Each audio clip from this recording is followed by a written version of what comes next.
Hi, everyone.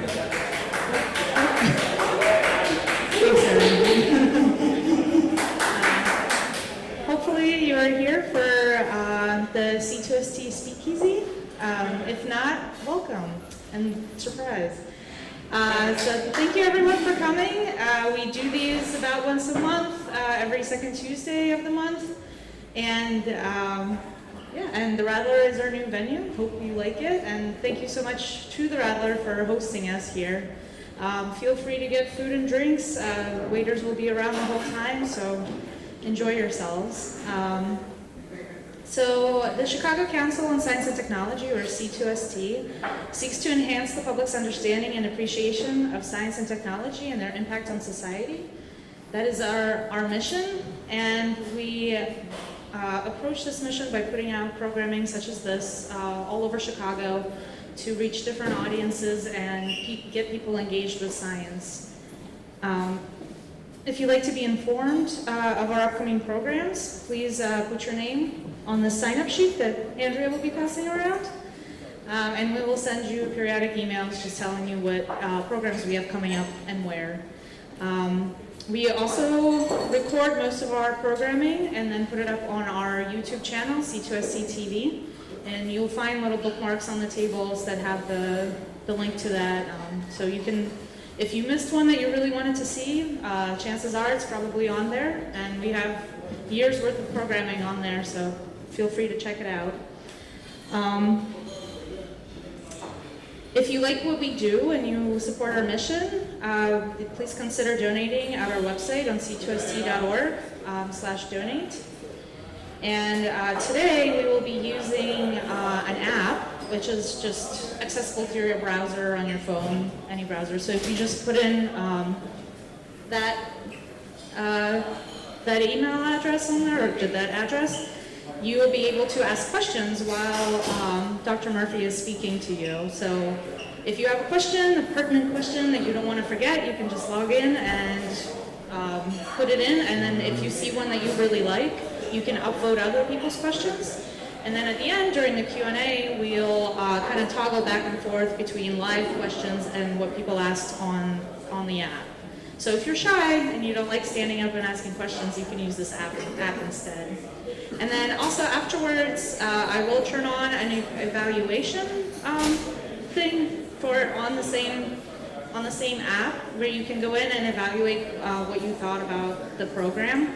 And at the end, you can put in your email address, and you'll be put in for a drawing for free entrance passes to the Morton Arboretum for a daily pass.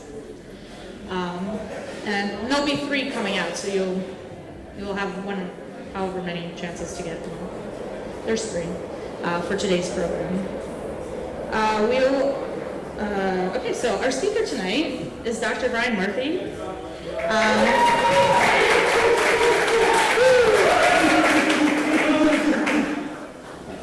He is an associate professor at the University of Illinois at Chicago in the Department of Medical Chemistry and Pharmacognosy. He earned his MS and PhD degrees in chemistry from the University of Massachusetts at Dartmouth and Virginia Tech. And he did his postdoc training at UC San Diego. And currently, he resides in Chicago and runs a drug discovery research program that has been featured in NPR, BBC Focus Magazine, Chemical and Engineering News, Science Daily, and the Toronto Star, among many others. His lab is committed to weekly science outreach with the James Jordan Boys and Girls Club and other local after-school programs. And additionally, he's a contributing blogger to rebootillinois.com and is a freelance writer covering issues of politics and social justice. So please welcome Dr. Brian Murphy.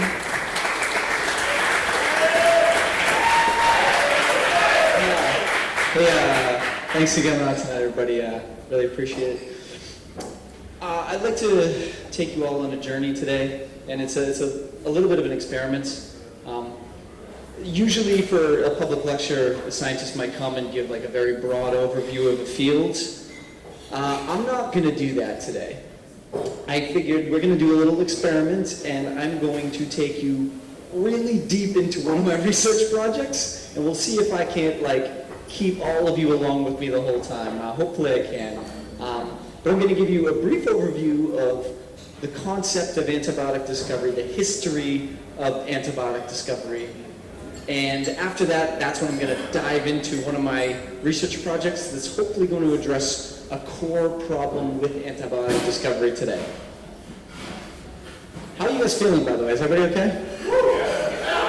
All right, ready to go.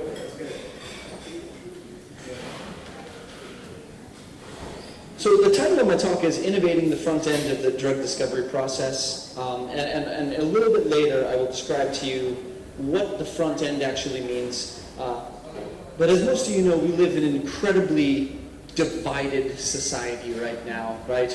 I mean, we are absolutely polarized on so many different issues. However, I think we can all get bipartisan support on one thing, and that is this. They suck. Now, there's a lot of different types of diseases. You have viruses, you have cancer, and I'm not going to talk about either of these. Actually, it's funny with this picture. I didn't realize when I first took this job, dinosaurs actually had cancer too. So, fun fact for the audience today. What I'm going to focus on is the topic of this painting right here, and this is diseases caused by bacteria, pathogenic bacteria. This is a painting of the famous Black Plague, which wiped out about a third of Europe's population, and untold numbers in the Middle East. So we're going to talk about this. Now, any discussion about antibiotic discovery it has to involve this gentleman, Alexander Fleming. Although he wasn't the first to discover the concept that microorganisms produced antibiotics, he is definitely among the most famous and had a discovery that was arguably the most impactful discovery a human has ever made. Now, he served on the front lines of World War I, and the majority of deaths in World War I were not caused by chemical weapons, they were not caused by gunfire, it was caused by death from infection. And he returned from the war distraught over this fact, and he wanted to find out, how can I possibly help this effort and stop people dying from bacterial infection? And so he did research on bacteria. And long story short, he made a mistake in the lab. He let some of his plates get contaminated, and he stumbled onto an incredible discovery here. And this is the original plate. These little circles up here are bacteria growing. And this circular thing right here is a petri dish with basically food for bacteria, nutrients. And his plates got contaminated. So something that wasn't supposed to be on the dish came in there. And that's this right here. And the reenactment of this is on the right. So this is a fungus. And what happened was he noticed that there was this little zone where bacteria basically didn't grow. And it was this aha moment that nearly doubled the human lifespan, okay? Which allowed us to have the privilege of living lives until 80, 90 years old. So he discovered this concept that through millions of years of evolution, microorganisms fight each other. And they fight each other through production of these little chemical weapons. So think about it, and this makes sense, right? Microorganisms exist everywhere. They're on your skin, they're inside your body, they're in the ocean. If you pick up sediments, there's billions, trillions of them in the sediments. And they have to compete for nutrients. And so to do this, they fight each other. And one way that they fight each other is just growing faster than their neighbor, but another way is that they have the ability to produce chemical weapons that can kill their neighbor so they can have the nutrients. And this is the whole foundation of not only my talk, but the whole foundation of drug discovery in my particular field. So, another nicely known fact that I'm going to skip mostly over, two gentlemen named Ernst Chain and Howard Chain and Ernst Fleury, Ernst Chain and Howard Fleury actually helped develop penicillin into the first antibiotic. And this was done in Peoria, Illinois. So all this happened because they found... All this was done because they found a rotting cantaloupe in a market, and then they isolated a fungus from this rotting cantaloupe, and it turns out this fungus produced penicillin, the antibiotic, in huge amounts, and they were able to develop this drug, and it became used in the clinic and saved a lot of lives. But more importantly, it ushered in what we call the golden era of antibiotic discovery, which occurred mainly between the 1940s and the 1960s. This is a period of time where I think a lot of people thought that bacterial infections not necessarily would be a thing of the past, but would not be a major problem heading into the future, okay?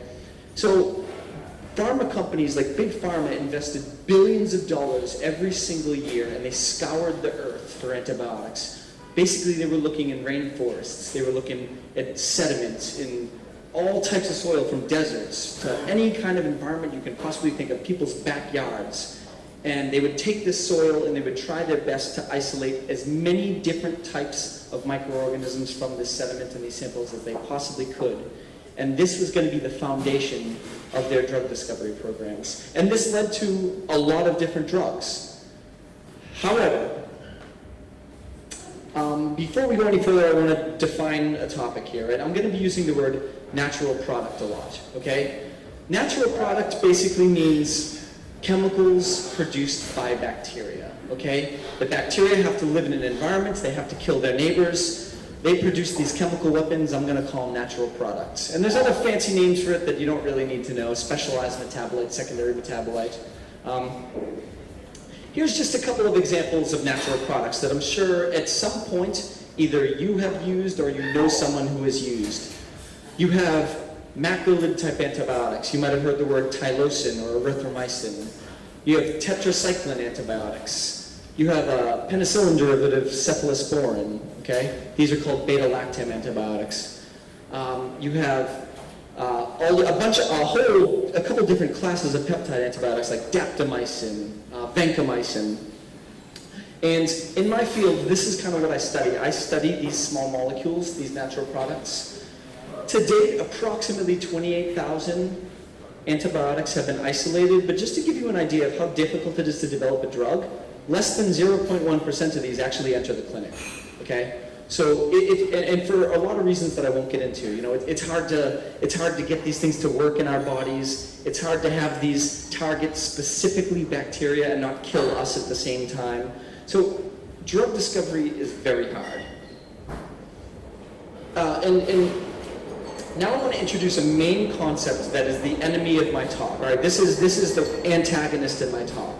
It is antibiotic resistance. And when Alexander Fleming made his great discovery, he also had the foresight to know the major weakness of this discovery, in that if you take these antibiotics that bacteria produce and you use them, they will kill bacteria. But for reasons I'm about to get into, the bacteria are smarter than we are, for the most part. They don't have brains, but they're smarter than we are, because they will find a way to evolve and resist these antibiotics. Now, you've heard of these drug-resistant strains. I'm sure some of you have heard the term MRSA, methicillin-resistant Staph aureus, vancomycin-resistant enterococci, or VRE, multi-drug-resistant or extensively drug-resistant Mycobacterium tuberculosis, Acinetobacter baumannii. So there's a lot of different bacteria that are becoming resistant to some or even all classes of antibiotics, and this is a major threat to our species. So briefly, this is what antibiotic resistance is, okay? You have a certain population of bacteria, okay, pathogenic bacteria. Now, I want you to think about these chemical weapons as a kind of this is a little bit oversimplified, but you'll get the gist of it. Think of these chemical weapons as like a lock and key mechanism. The antibiotic is the key, and how it kills the bacteria is the lock. Now, not every key will fit in every lock, right? So antibiotics fit into these very specific pockets, and they fit in, and a lot of times it's because of their shape. But every once in a while, out of a population of 1 billion bacteria, 1 or 2 little guys are going to acquire a little mutation that blocks the entrance of this antibiotic. So now, your antibiotic can't get in this pocket, and it doesn't work anymore. Those are the red ones. And so when you apply your antibiotic treatments, you kill all the blue ones, all the susceptible ones, but what survives, unfortunately, if you don't finish your course of antibiotics or you're given the wrong dose, what happens is your immune system is not going to wipe out the remaining population of resistant bacteria, and after hours, days, or weeks, that's going to happen. And now you have an infection that is incredibly dangerous and is most likely life-threatening. And this is what we need to combat here. So we are in a constant need to discover new antibiotics to try and treat this. So let me give some numbers to you right now. Every year, about 2 million hospital-acquired infections happen, and you see about 100,000 deaths as a result. The majority of these are from drug-resistant bacteria. 8 million additional days in the hospital due to drug-resistant bacteria, which now, if this isn't enough to argue for the need for new antibiotics, there's one more number that if you're a bit more fiscally oriented, this should get you. It's estimated that between $21 and $34 billion are due to, that's the estimated cost in the American healthcare system because of drug-resistant infections, and that's per year. And I can tell you for a fact this is going to get worse because of the next slide, unfortunately. I promise my talk's going to get a little lighter after this. This is the morbid part. So it's a complicated graph, but let me walk you through it. The x-axis here is time, okay? And I want you to focus on 3 lines right now, the yellow and the 2 greens. Each of these lines is a bacterium, okay? And the y-axis here is the percent of strains that are resistant to medical treatments. So since 1980 or so, let's just take Staph aureus. Since 1980, the percentage of strains that exist, it's a higher percent that's now resistant to antibiotics. And it's the same for these other 2 bacteria. And again, the trend is going up. And this is happening, I promise you, for the majority of pathogenic bacteria that exist right now. It's only going up. Now, unfortunately, if you look at the blue line, this is the number of pharma companies in the year 1990 that were invested in antibiotic discovery, 18.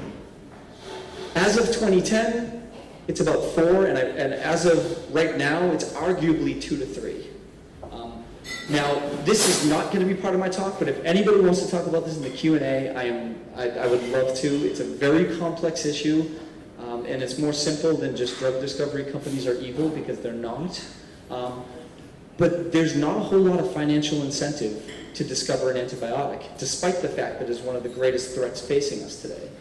Because the second you discover an antibiotic, there are going to be resistant strains to it. And to put it bluntly, there's no money in that. And we can talk about that later. It sounds really cold, but that is the truth. All right. Now let's get a little bit more fluffy material. We're going to dive into my research project. What do I do and why are we all here?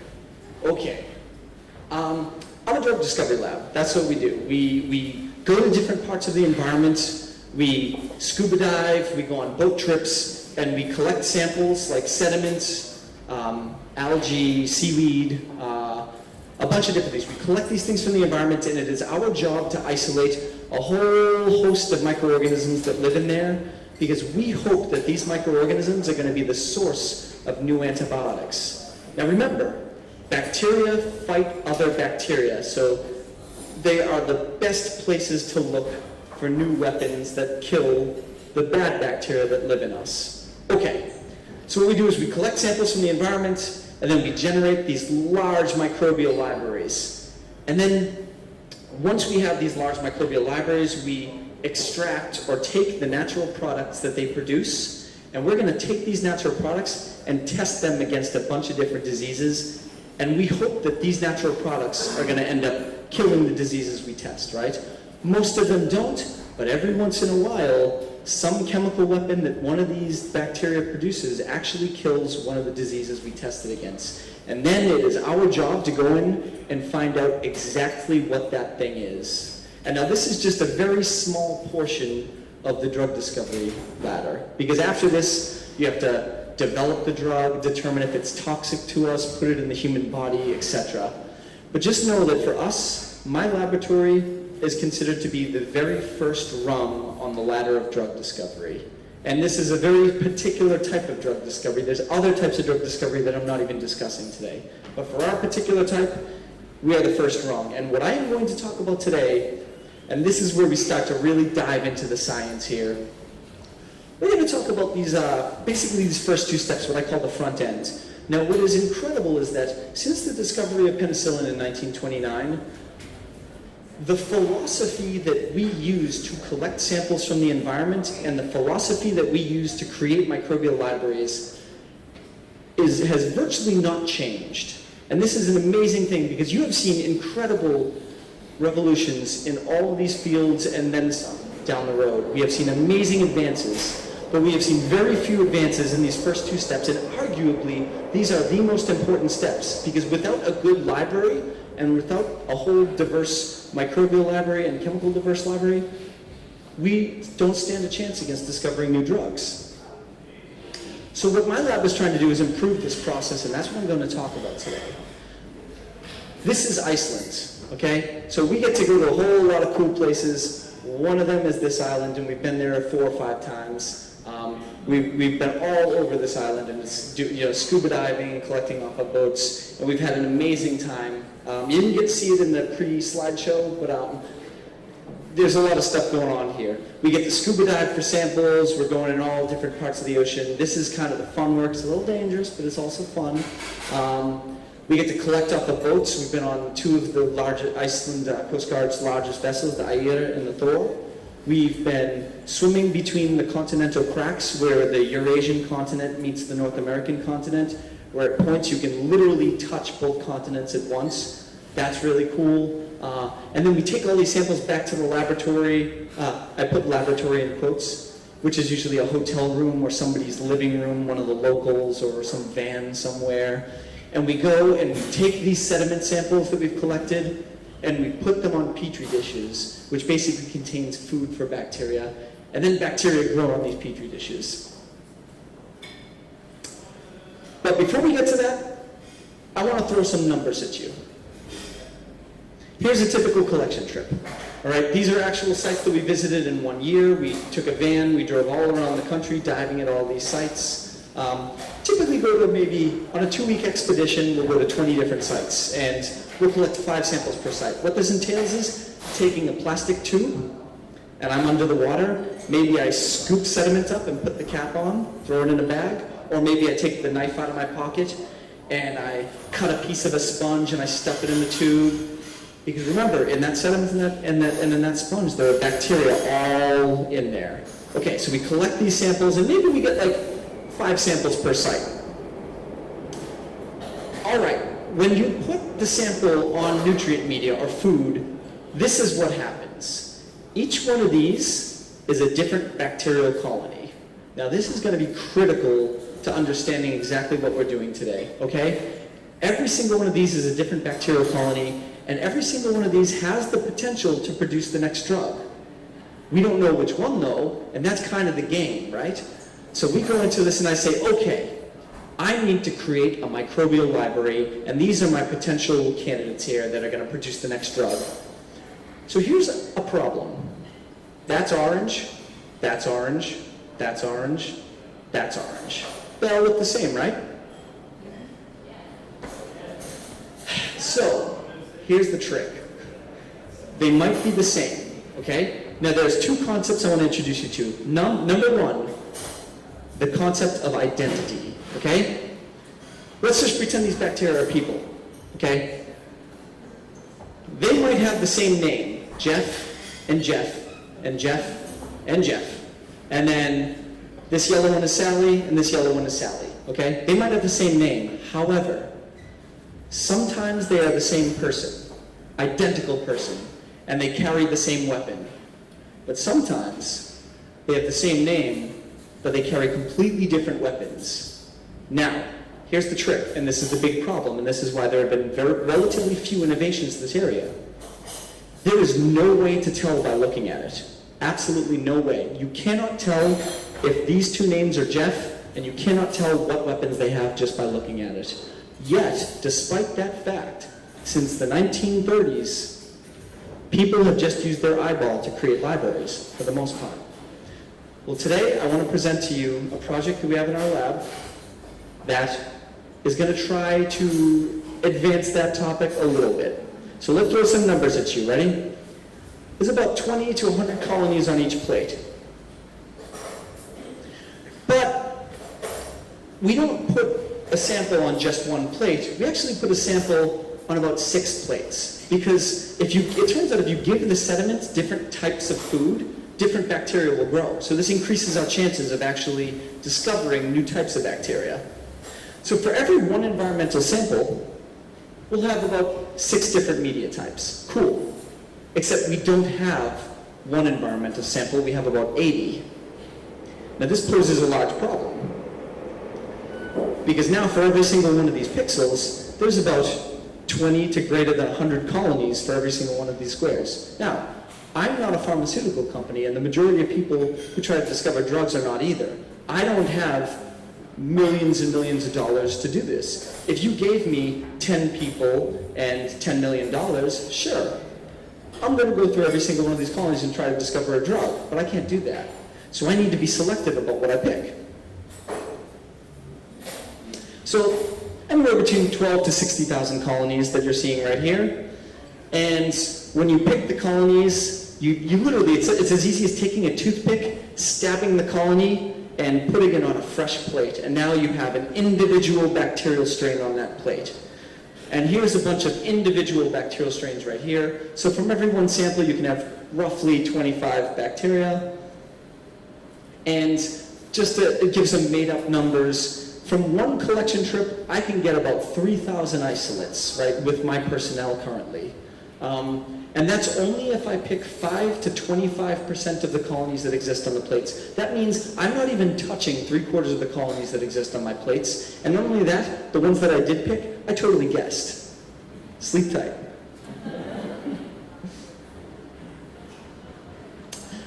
Once I generate my library, right, I've got my 3,000 isolates. It took us a couple of months to do this. Now here's the process of what I do for one single strain. This is what I do. One strain, we grow it up and then we cryopreserve it. Because at some point in the future, I might need that strain. And so 3 years later, when I find out the strain produces a novel drug lead, I can take it out of the freezer and grow it just as good as new. Okay. After that, I'm going to scale up the fermentation for every single one of these strains and grow it at a much larger scale. Then I'm going to extract it. Now, anybody here who's ever had a glass of tea understands the concept of extraction, right? Remember, there's a bacteria, it's producing natural products or chemical weapons, and we need to get these chemical weapons. When you dunk a tea bag in water, what happens? That water extracts the chemicals from the tea. This is the same exact thing. All right? So you have all these solvents, and you add them to the bacteria, you shake it up, and this removes the chemical weapons, and this allows us to now kind of separate the chemical weapons a little bit, all right? Because actually, I call them chemical weapons, but technically, they're not all. Some of them aren't chemical weapons at all. Some of them are useless to antibiotic discovery. They might have useful applications elsewhere in nature, but for antibiotic discovery, they're not. And it's our job to kind of sift through these. Okay. And then we take it and we have to distribute them into all these wells, and this is a whole long process. And after this, we then can finally test it against diseases. But I'll tell you what, this entire process is not done with one strain, remember. It's done with your 3,000 strains, and it's going to take at least a year to do. So it's a lot of personnel, a lot of money, a lot of time. So now, you can put yourself in my shoes here, okay? You're leading a research lab, and you're looking at this plate here, and all of these little dots are individual bacterial colonies. Which ones would you pick? The dark ones. Yeah, I agree with that. Pick Jeff, that's good. Yeah, I mean, listen, here's the thing. I've been doing this for 20 years, and your guess is literally as good as mine.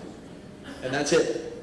And so we're guessing. That's what we do. And so the whole point of this program is going to be put us in a position where we don't guess, okay? Or at least, at the very least, we're making an educated guess. So our research question is this: how can we maximize the taxonomic and chemical space going into a library. What I mean by taxonomic space is the type of bacteria. How do I assure that my library is not just made up of all Jeffs? How do I assure that I have a Jeff, a Sally, a Natasha, an Alicia? How do I ensure that I have this diversity and I have a natural product diversity? Or another way to state it is, instead of picking 3,000 isolates, is it possible for me to achieve the same exact goal, the same exact diversity, even a better diversity, if instead of 3,000, I pick 300? Well, I think yes. And we're going to use a neat little tool called mass spectrometry. So, I have a feeling I know what you're thinking. What the shit is mass spectrometry? I'm glad you asked. It's a real bastardization of it, but here it goes. I hope you're gonna get the concept of it. Ready? You have molecules or natural products, right? You got a mixture of them. You essentially hit them with energy, okay? This energy is just going to blast them into pieces.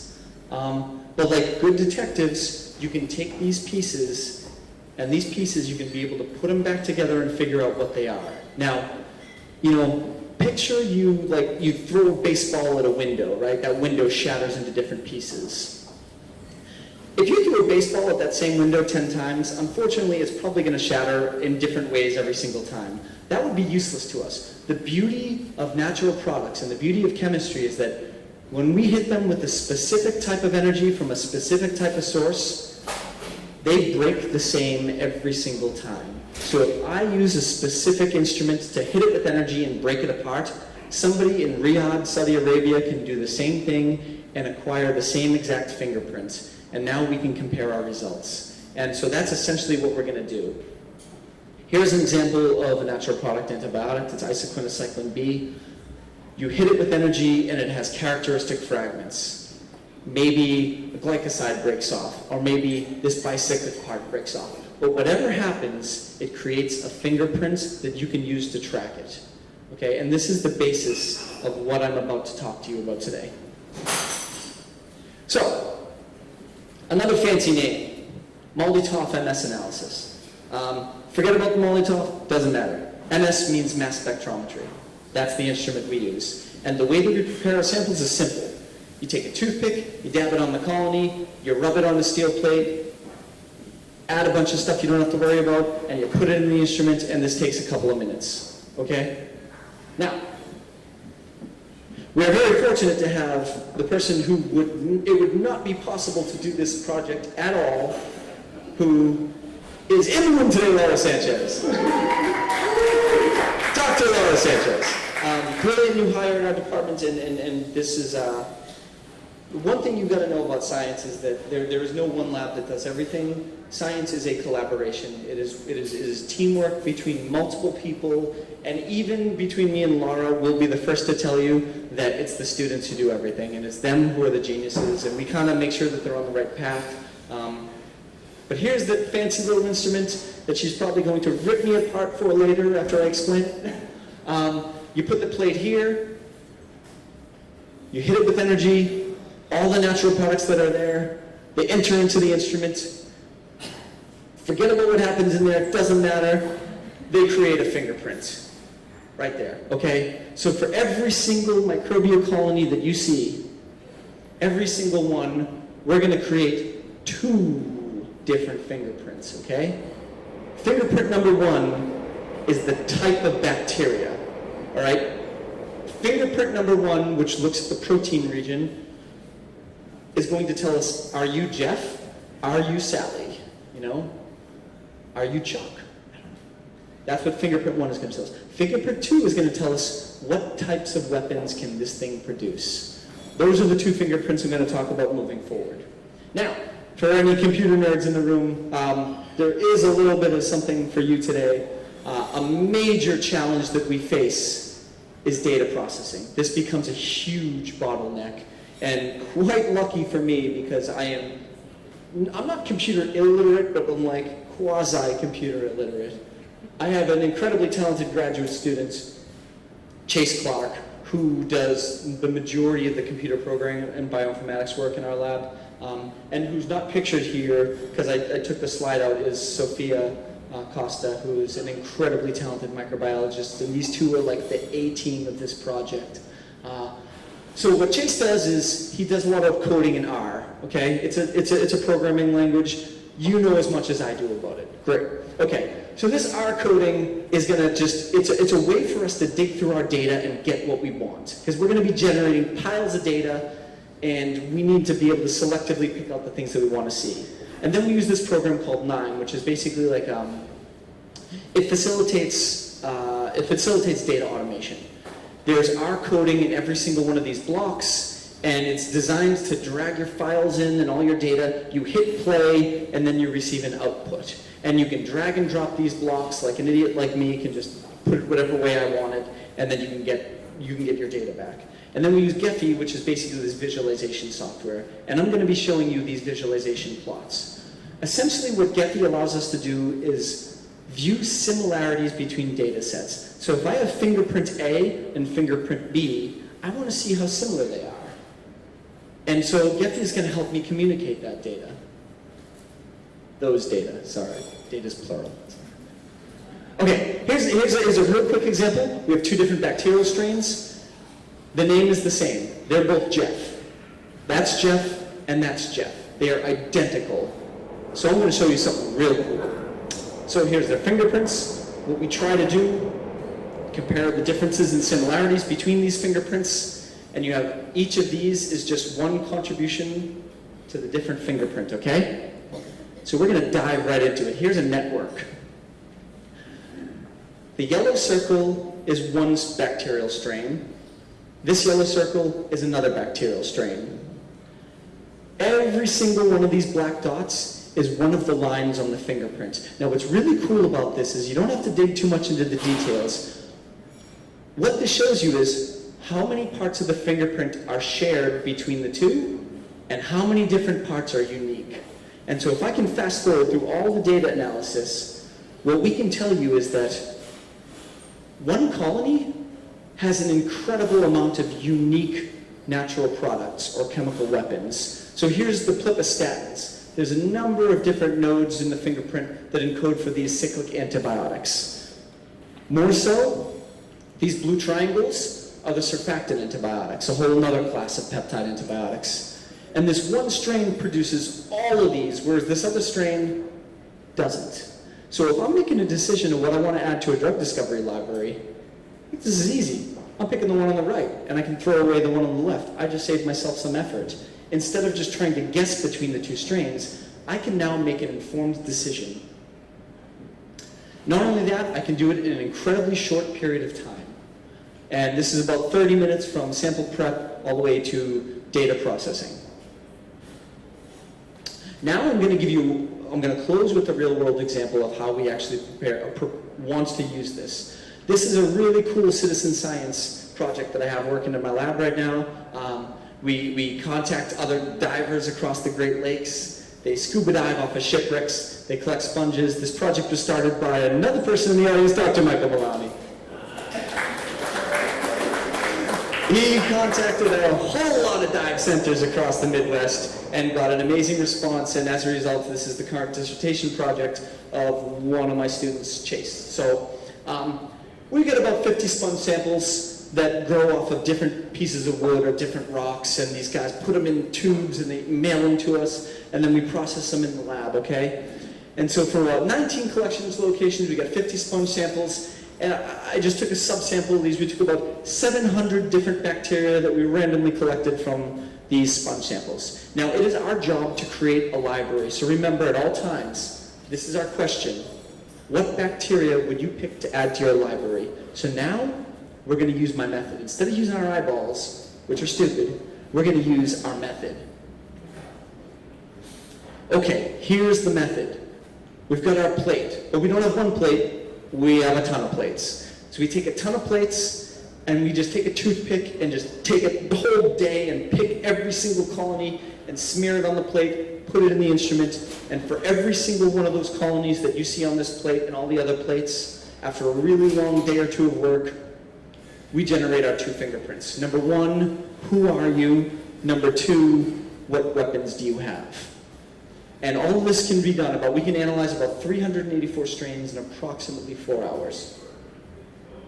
Okay, so from this subsample of strains, I just want to remind you, this is kind of what it looks like. A lot of work, especially if you want to process every single one of these individually.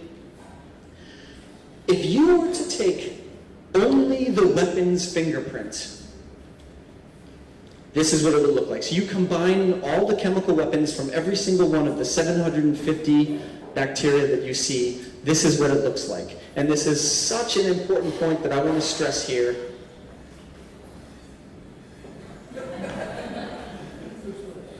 Data does not equal knowledge. So what do we do to try and make any kind of sense out of this? Because I tell you, when I saw it, I couldn't make any sense out of it. I know that when my student produced it, they were so excited because they looked at it and they're like, oh my God, this is the most beautiful thing. Brian, you have to look at this. And then I looked at it and I was like, the hell does it mean? So that is the importance of finding out, fingerprint 1, who are you? So what we can do now is we can break these things down into subgroups, okay? Here is what it looks like when you create subgroups. This is when you just look at all these 750 bacteria. Who are you? Break it down using a pretty color scheme, and let's just take one in particular. Let's say this end one, right? This end one, this little green thing right here, you can barely see, that's one group. Maybe that's Ahmad, okay? Here's another orange group. Here's a huge blue group where there's a lot of similar strains. Here's a pink group. But now, we can dive into these groups individually. Okay? Here's the green group. Now we can look at the chemicals they produce. Here we go. Every single yellow dot is a different bacterial colony. There's about 10 or 11 colonies there. Do they produce the same chemical weapons or not? Well, I'll tell you what. See this big collection of little pieces of fingerprints? The majority of these yellow dots, I can safely say they're all probably the same thing. So I can pick one of these and that'll be a good representative of all of them. I can throw the rest away. This little guy over here though, that produces some unique chemistry. I want that in my library.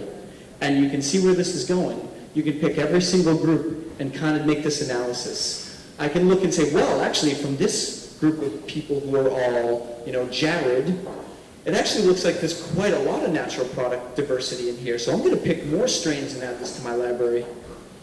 And you get to bigger groups that get a little bit more complex. Let's take this one, for instance. Now we're starting to get to the point where it's a little bit more useless information. So we use this really complicated mathematical process called modularity scoring.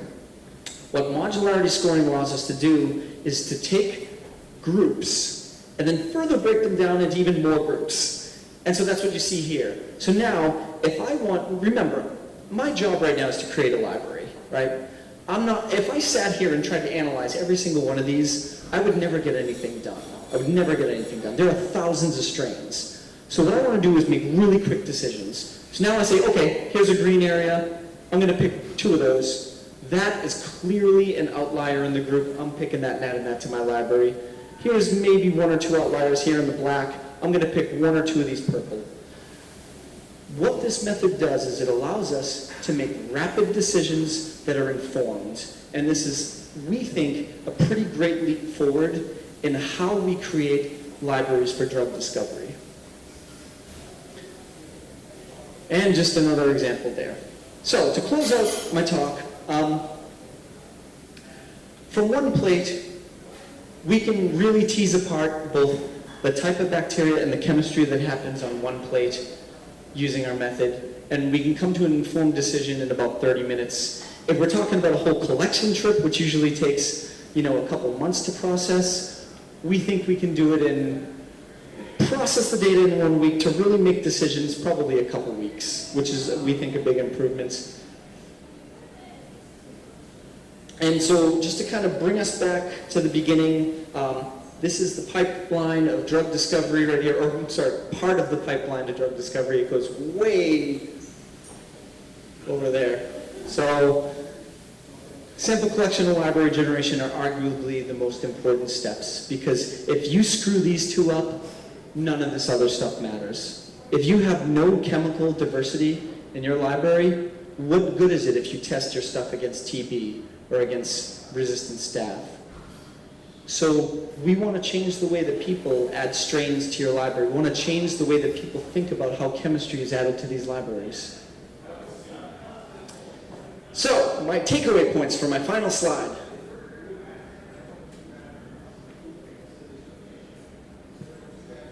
We need to fund basic science research. That's it. We need to, and you know, I'm glad you cheer. And don't worry, I'm going to give you all a job to do as well, so don't be too happy.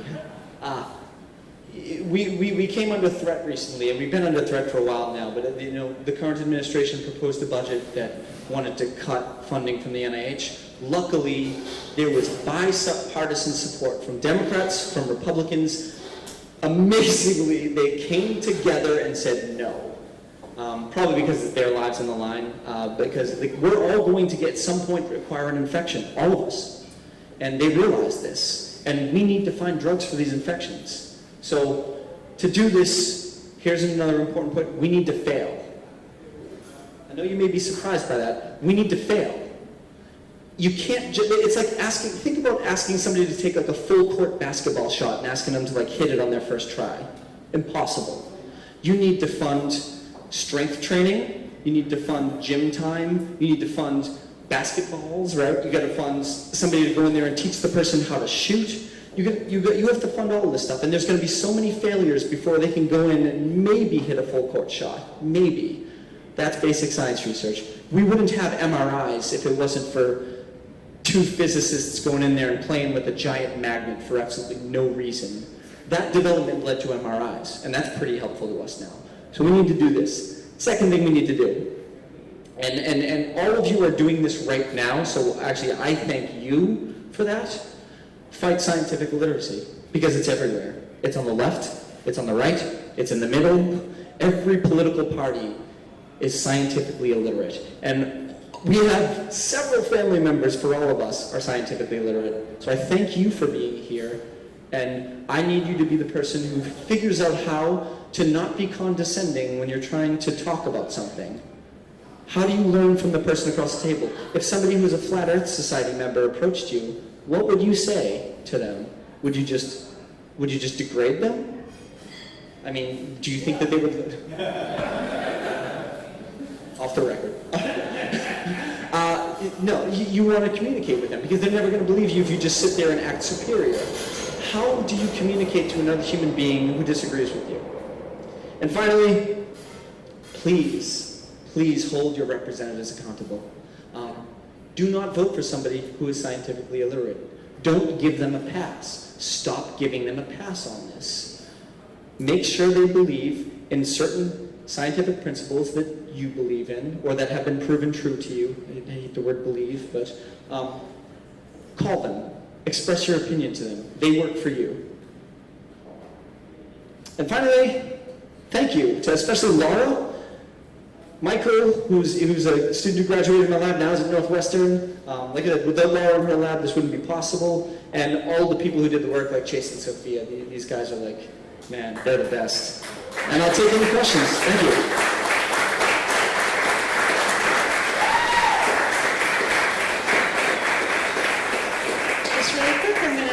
That we have the app if you want to ask any questions and you don't want to stand up. We'll be taking some from here and some from the live audience.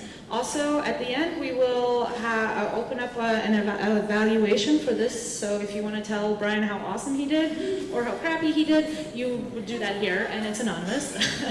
But you can put your email in and give away some of that anonymity. But if you want to win a pass for the Morton Arboretum for free. Okay, so we'll take our first question. What are the pros and cons of using the mass spectrometer to separate the different samples, you know, the characteristics of them, versus, say, sequencing the DNA? And also, when you use either the mass spectrometer or you sequence the DNA, do you ever try to compare your results to results that you see from something that produced a very valuable antibiotic and look for something that's similar but maybe a little bit different? Awesome questions. Okay, let's take the first one.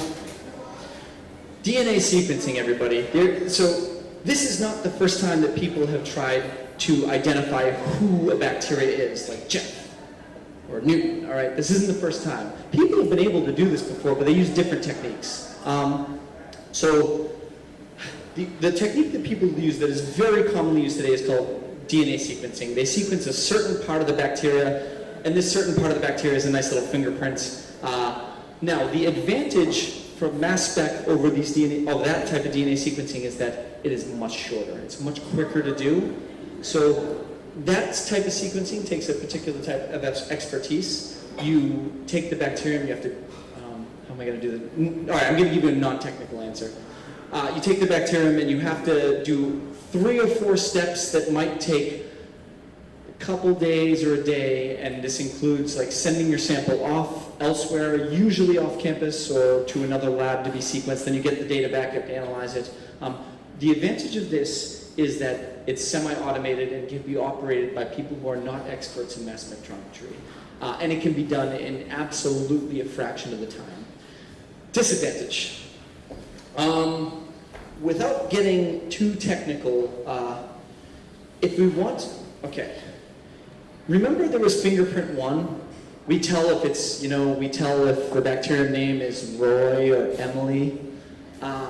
Okay, here's the deal. At this point in time, we can create groups. Group A, Group B, Group C, Group D. But at this point in time, I actually don't know what their names are. I don't know which one is Roy, which one is Emily.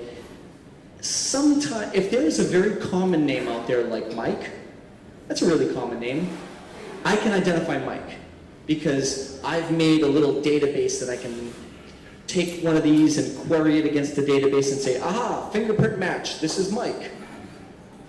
But for the more obscure ones, I can't because the disadvantage is that since no one else is doing this, it's up to us to create the database, right? So that's kind of the disadvantage, but we're doing that too. So slowly but surely. Let's see. Second question, sorry. Comparing the results of the mass spectrometry analysis or DNA sequencing to results from known successes to see if there's similarities but differences. There's a lot of ways I can answer that. It's a great question. There's a lot of ways I can answer it. The very short answer is we're working on it. So a big limitation here also is that when you see these chemical fingerprints, we don't know what chemicals they are. We can tell that they're different, but we can't identify them, and that's a whole nother story. But then again, as this method is presented, we don't design it to identify them. We don't care what they are. We just care that we get a diversity of them, because we're going to identify them later. And that's where your question really comes in, about how we can compare what type of chemistry exists in a bacterium to what type of chemistry exists in the literature.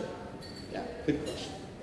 Okay, we're going to take one from online. Okay. And then her hand is up early too. Yep. She was the We'll first go one. next. Okay, so how much longer before penicillin is useless? I don't know. I'm not qualified to answer that question. Absolutely not. Just know that that graph that you saw about strains becoming resistant, not every bacterium becomes resistant at the same rate. So some bacteria, you'll observe resistance within weeks. Some bacteria, you observe resistance within years. And it's really different for every single one, for every single drug. There are obviously, from when penicillin was discovered, there were resistant strains. But what we do is then, it's a cat and mouse game. Remember I said the pocket changes a little bit? So what we do is we take the molecule and we change that a little bit. And then the pocket changes again. And then we change it. So it's like a cat and mouse game back and forth of constantly modifying the shape of our antibiotics to be effective. And it's to be put plainly, our ass is always to the fire. A very basic question. I'm getting ready to go to Iceland, so I'm just very curious about this. Did you take any samples of thermophiles? And if you did, can you make any general statements about thermophiles versus non-thermophiles that you have found? I mean. Yeah, I mean, listen, your question hits at one of the forefronts of our field right now, and that is, two questions. Can we find very different types of bacteria from very different environments? We think that answer is yes. That's kind of been studied for a long time, but when you do find these new bacteria from a new environment, like a hydrothermal chimney or something, does that mean that that new bacterium is going to produce a new drug? You're going to hear a lot of different answers. I'm going to say the answer, I don't know, but I think so. That's my honest answer. That's what we're betting on, because we don't know for sure. Now that, you touched upon one of my other research projects, and that's exploring that question. That I didn't talk about that today. But do you find more unique signatures of those? Or Yeah, Iceland is a volcanic island, and there are, when you go under that water, it is the most beautiful. It is the most beautiful place that I've ever observed in my life. You can go into some of these lakes, and there's football fields visibility of this gradient of colors that goes from a deep purple up to an electric blue at the surface, and you've just got such a strange combination of nutrients that really you've never seen. And we dive off of some of these hydrothermal chimneys that are tens of thousands of years old, and they're spitting out boiling, weird pH, sulfur-rich water into the surrounding freezing water, and they create these just strange environments that don't really exist at any other place on Earth. And yeah, we're betting on the fact that they do, and we think that they do, because where you find novel nutrients, you kind of find novel bacteria, and we think that where you find novel bacteria, you find novel chemical weapons. That's the bet we're all making.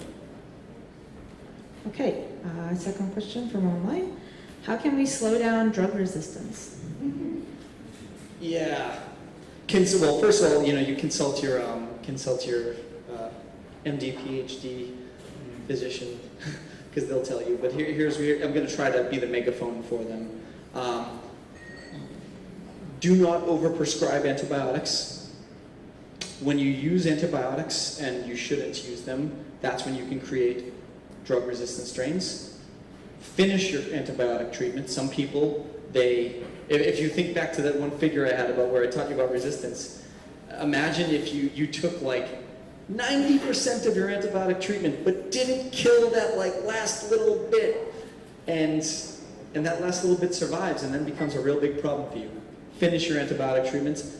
There's an incredible overuse of antibiotics in livestock. We're just pumping antibiotics into animals, into the environment. These antibiotics, they're getting into the environment, and they're creating antibiotic-resistant strains. So I think reduction of those three things would be a great help.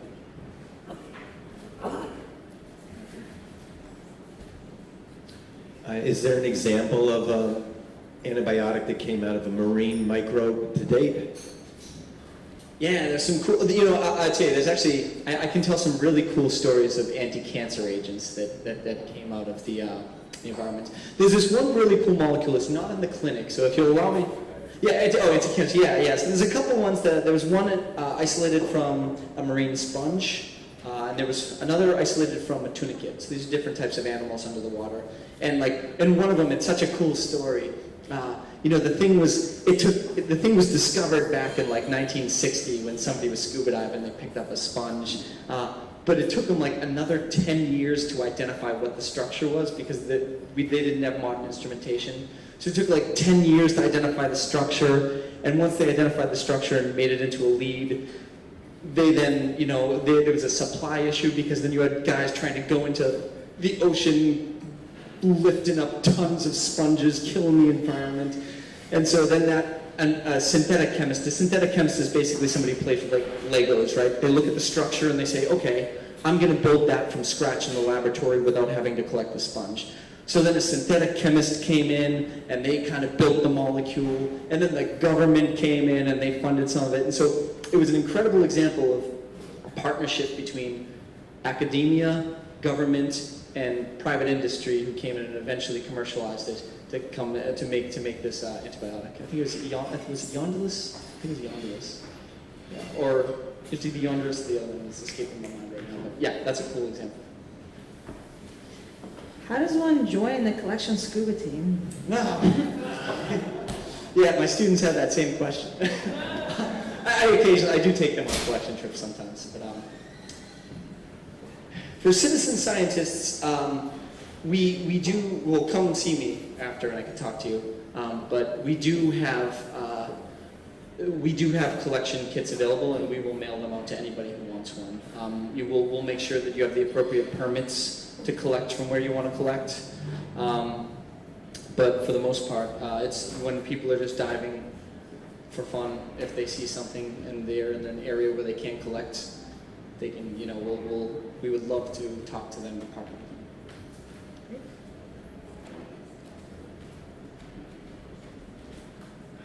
them. Hey Brian, who uses your library and how do they use it?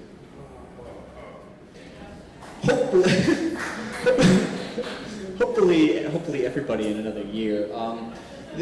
So the library right now we're not done creating it, okay? And this is honestly, we're waiting, so okay, I should have mentioned this at the very beginning. What I presented to you, not even published yet. Like, this is an example of a real live ongoing research project, and we're working to publish it. Hopefully we have a manuscript put together in another month. I probably said that same thing a month ago, but hopefully in another month. We've had a couple speed bumps, but that's when the manuscript goes out for the peer review process. Other scientists look at it and they say, this sucks, or, this is great, or this is okay, but change this. That's the peer review process. There's some crying involved, but after that, you get published. So the stuff that I presented today, not even published. This is work in progress in our lab. I have presented this at scientific conferences and gotten great feedback from some of the other experts in our field. And that's kind of what built I was describing to somebody earlier, I said, when you first start a project, your confidence level's down here about whether it's good or not.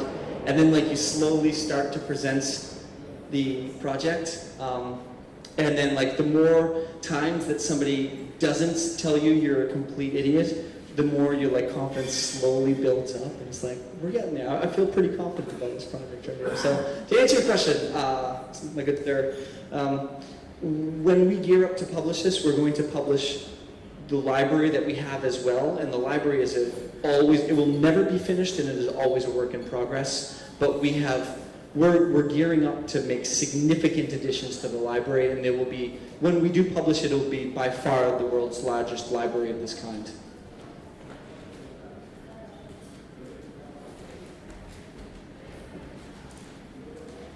I'm not a scientist at all, so in layman terms, how do you decide what you want to test against? How do you make a decision between autoimmune disease or a cancer or? Shit, that's a great. That's. I ask myself that question every day. So you're right on. Okay, for me, I always thought cancer was too complicated. One of my collaborators in the room, Dee, bless her, Dr. Joanna Padet came tonight. She studies ovarian cancer. And we're so lucky to collaborate with her. And we have access to an expert in ovarian cancer. And so that's kind of how we decide, what? I provide a resource. My resource is that I have all these bacteria and all these potential chemical weapons. I don't discriminate. Anybody who wants to take my library, I will happily prepare it and give it to them. And then they can test it and we can work together. The long-term projects I typically pick because of proximity. Now, I got lucky because also at UI, I'm from the University of Illinois, Chicago. We have the Institute for Tuberculosis Research right there. They're world leaders in academic TB research, and they can do some incredible things there. So one of the major bacterial pathogens that we work on is TB, mainly because that's what we have access to. But we will not discriminate against virus, bacteria, autoimmune disease, or whatever. Yeah, great question.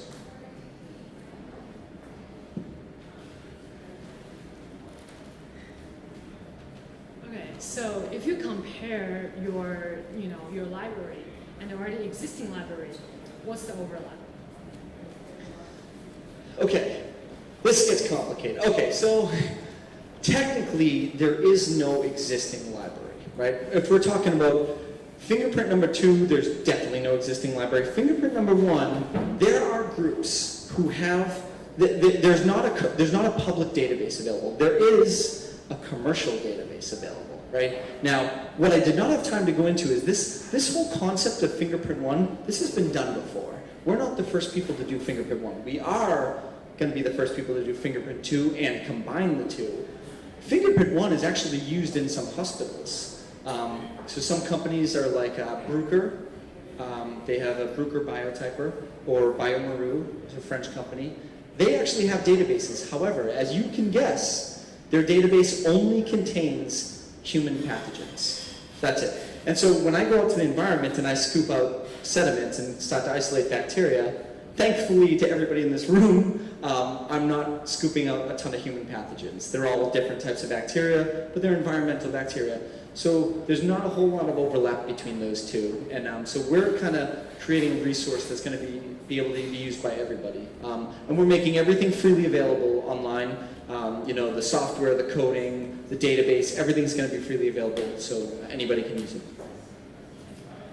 Okay, the Small World Initiative, SWI, utilizes crowdsourcing in undergrad microclasses. Are you thinking of implementing that? Yeah, I've thought of that. So there's a certain person in our field who did something similar, but he got into actually a little bit of trouble because the group was actually sourcing from international places, and so Department of Defense and Department of Agriculture had a little bit of a problem with random people from all over the world just mailing in sediment samples into this university. So if you've ever tried to bring in something from a farm from overseas, they don't like that because you could be bringing in pathogens that are going to kill a crop or something. There are even some things that are listed on like the bioterrorism list that are like agricultural pathogens. So the short answer is yes, I've thought about it, and that's kind of what we've done with this citizen science initiative with sponges. But to go bigger, we're not quite ready yet because I want to really get this thing published and get our feet on the ground, and then we can start to really spread.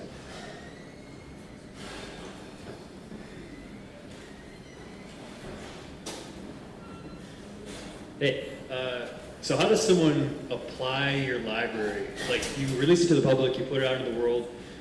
How does someone then take that and try it against a bunch of stuff? Like, what does that look like? Yeah. So when we publish this, luckily, number one, we publish a manual. Okay, it's hopefully a simple, both written and video instruction. We hope that now this tool doesn't have to be used precisely in the way that I presented it, right? If you're doing drug discovery, fine. You can take this and use it exactly how we use it. You can isolate as many bacteria as you want, and you can say, hey, I'm going to see which ones are unique, and then you can move ahead, right? But there's other scientific questions that you can answer using this model. The simple question of, is bacteria A and bacteria B similar or not? Are their functions similar or not? And you can think about maybe somebody in the wine industry wanting to quickly identify maybe a bacterium that's infecting their crops, right? And if they can produce a signature that is the classic signature of maybe a microbial pathogen, they now have a way where they can readily identify which plants contain this pathogen, just by a simple like IDing method, like I taught, like fingerprint number 1. We can search through like bacteria. They communicate with each other. They're not just chemical weapons. These molecules. They communicate with one another.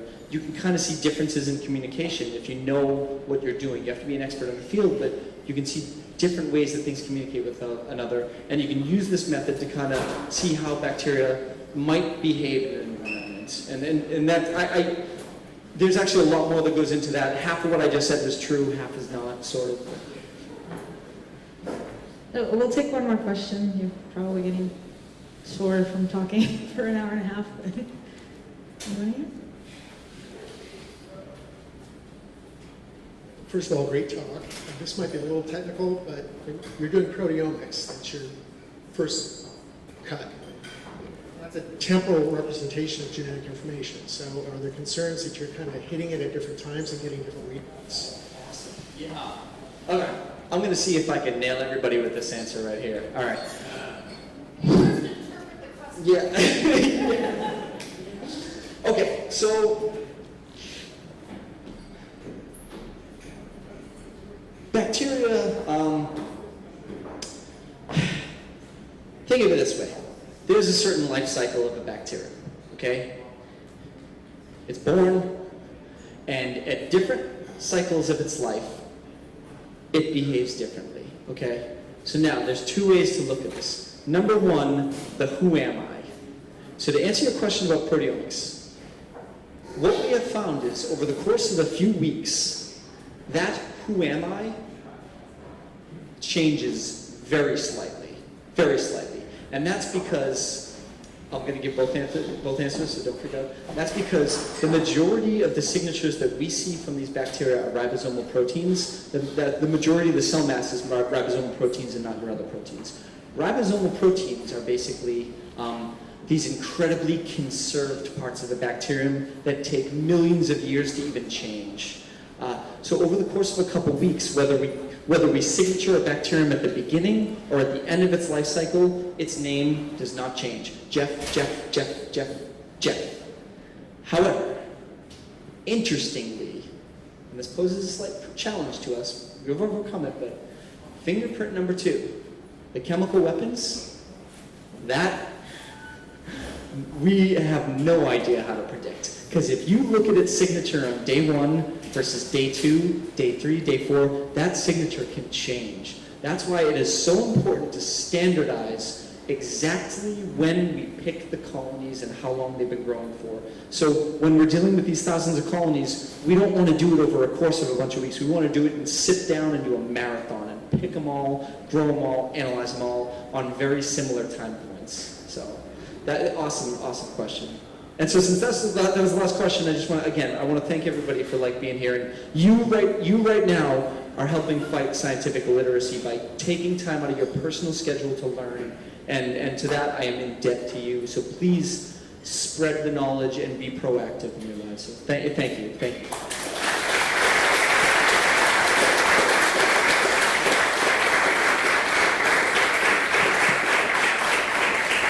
And don't forget to fill out the evaluation and tell Brian how awesome he is. Well, come talk to me if you got questions. I'm here all night.